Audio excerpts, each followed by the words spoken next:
Welcome back to Product Critique, where we delve deep into the latest tech offerings to give you the lowdown on what's worth your hard-earned cash. Today, we're diving into the world of wireless earbuds with the Technics EAH-AZ40M2.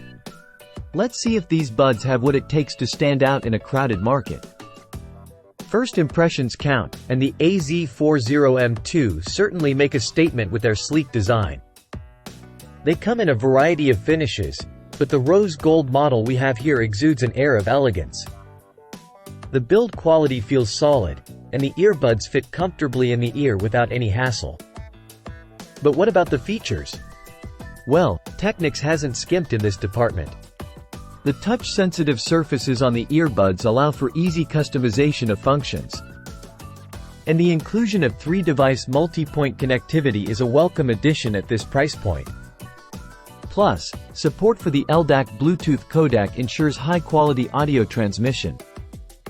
Battery life is respectable, offering up to 7 hours on a single charge and a total of 24 hours with the charging case. And speaking of the case, it boasts a lightweight yet sturdy design that's easy to carry around. But let's get to the most important aspect: sound quality. The AZ40M2 deliver a spacious, open sound that's perfect for those who value clarity and detail.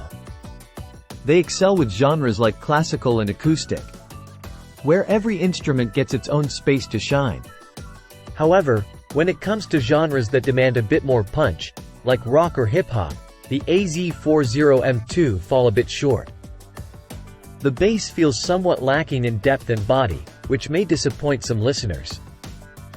So, are the Technics EAH-AZ40M2 worth your investment?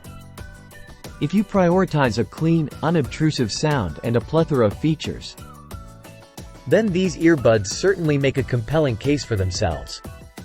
But if you're looking for something with a bit more oomph in the bass department, you may want to look elsewhere. That's all for today's review.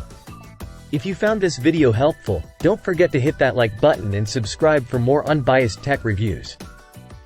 Until next time, this is Product Critique signing off.